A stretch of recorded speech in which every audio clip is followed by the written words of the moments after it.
Over the past several years, I've seen, met, and spoken to hundreds of founders and entrepreneurs with billion-dollar ideas. And most of them have done absolutely nothing with that. They waited. They waited for more time, more clarity, more funding, a better moment. And while they waited, the idea, they got distracted. The idea faded, the energy dropped, and the opportunity passed. Maybe even someone else took the same idea, did it, and won big. And it's brutal, but it is unthinkably common. And the worst part is these people never even realized that it was happening. So let me be direct. If you have an idea that you care about, a business that you want to build, a vision in your mind that you want to make into reality, you need to act. Because if you don't, the opportunity is going to pass you by faster than you would dream, and you're going to miss out. Now, people love calling themselves strategic because they waited, right? Even myself. I was working in a top consulting firm, and when I was leaving to go start my own company, I was telling people, so many people, I was shocked. So many people were telling me, oh, I'm going to leave at some point too. I have this idea. I'm going to go start my business at some point. I was like, oh, cool. How long have you had the idea? Oh, 5, 6, 10 years. I'm like, oh, yeah. I'm like, oh, like, how long have you been at the company? 5, 6, 10 years. I'm like, oh, so you had this idea before you even joined the company. Yeah, but there's just never been a right moment. And when I was having those conversations, I was like, there's never going to be a right moment. And I had a couple of those conversations before I chose to leave. And it was actually a huge thing that made me leave the company in the first place. Because I was saying to myself in my head, if I'm not careful, I'm going to accidentally end up being one of those same people that I'm trying to avoid being. And I was like it's sneaky, it's not something obvious. It's like an insidious creeping thing where time goes by. And because I'm waiting to the right moment to have more experience, more money, more resources, something. And these people are doing the same thing. And they ended up never leaving. They're still there today. And I find that idea terrifying. Because if you can't control your own future, it just scares the hell out of me. And, there's certainly the other end of the extreme. Like, there's one guy that I know who unfortunately spent $140,000 building a piece of software. And, his idea is genuinely good. It is a genuinely great idea. And the execution of it has been absolutely atrocious. Terrible. He has no clue how to build software. He hired someone that he didn't really feel good about, but someone else that he kind of knew recommended him, and he went with him and his company. And it's been, from what I can understand, the most stressful 2.5 years of his life, executing on what's actually a great idea. He's just been pursuing it in a terrible way, where he went all in right at the beginning, dropped most of his life savings on it. And he's a great man with a great career who has just leaped in headfirst off a cliff. And so you certainly don't want to be doing that. There's a line. On one side, you don't want to be waiting forever. On the other side, you don't want to be jumping off a cliff and falling to your ultimate doom.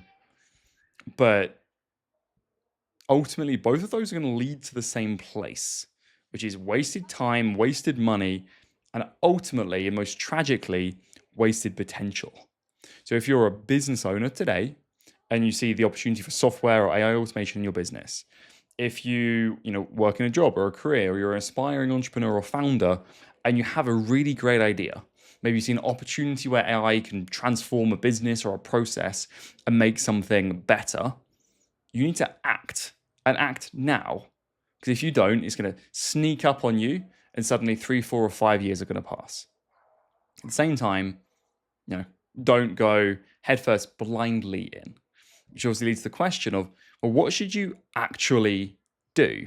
You act, but act smart. Don't act recklessly, act smart. And so what does that mean? Start moving, start building, and start validating. And validating is ultimately the key idea here that I want to convey. And so what you want to do is, if you have this idea, you want to start by mapping out and structuring a little bit. And tools like ChatGPT, just talking to it back and forth can help you. And you want to understand and clarify what is your own idea. And you want to get to a point where you can start putting that in front of other people and start getting validation on your idea. So for example, let's just say you work in a job and maybe you're an accountant, let's say, and you see an opportunity where there's a part of your job, or what happens in your company, happens in lots of other companies, is very specific to what you do. Or maybe, for example, let's say you work in construction and you spend a lot of time on roofs, walking around on roofs and assessing and analyzing the quality of the roof.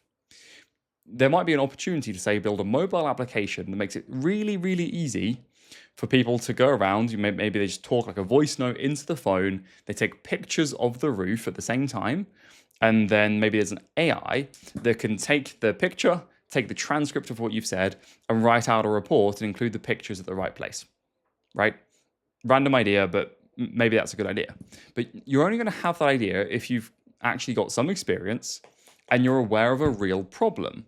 You're not going to have that by just sitting back in your room and thinking, even though I did kind of just come up with the idea that idea on the spot. But you're going to get that idea from experience. So now you've got that idea, go talk to owners of roofing companies. Say, hey, I have this idea, and you can say, I'm building it. What do you think? And chances are they might say, oh, like that's actually really great. Or they might say, oh, that doesn't sound good. Because maybe, for example, the voice note thing wouldn't work very well because it's windy on the roofs, right? I don't know. But you're going to start getting real feedback, and you've not had to spend a dollar on the thing so far. But you're able to start getting real feedback quickly. And maybe when you're talking to them, they might say, actually, that's a really great idea, or this piece of it is a really great idea. Now, what you start doing is you start refining and improving your idea before you've even had to build anything.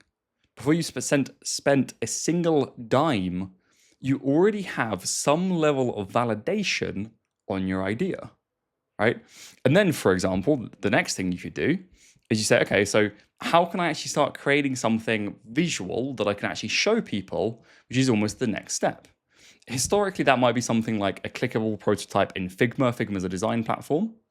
Instead, what you can do today is you can use a platform like Lovable, say. You can use an AI coding platform, and you could just say, I want to build this, and it's going to build something. It's probably not going to work, but it's certainly going to be something you could show people. Or, for example, and you can check out my video on how to prototype AI in 10 minutes. You can literally spend a couple of hours, and you can get to a point where now you have another thing to go back and show them. You can say, hey, so this is what it can do, right? And and so you can start doing all of this where you're taking action, and you can do all of this in a matter of weeks, days, if you've got a lot of free time. And yet, the amount you're spending is virtually zero. And then, for example, once you have validation, you have people saying, hey, that is a fantastic idea. When's it going to come out? That's your point to go and contact a dev team, for example, what my company does, and say, hey, I want to build this. Here's the visual of what I kind of want it to look like. Here's the feedback that we've got from real potential users who are saying, I love that idea. I love that. I don't like this. I do like this. And now, for example, you and I can actually have a conversation, and we can cover why do we think this is going to be great or not. And we can cover what's the most important thing. And you can leverage my experience from building products, designing products, how to make the thing a success.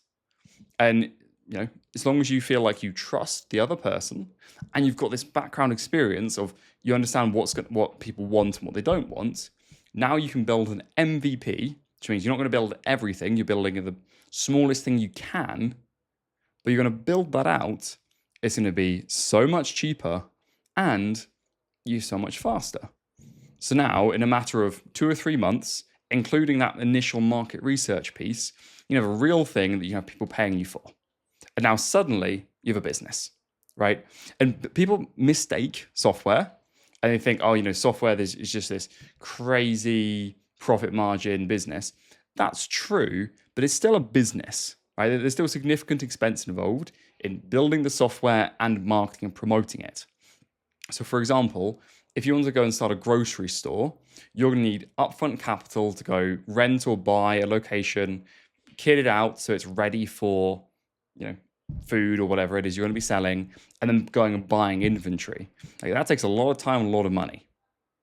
If you're building software, the breakdown of the costs are different. It is probably cheaper, but you still need to have a big upfront cost in marketing, a big upfront cost in software development, and then an ongoing cost, just like any business, for both marketing and for software maintenance. So this is really how to be thinking about starting your software business.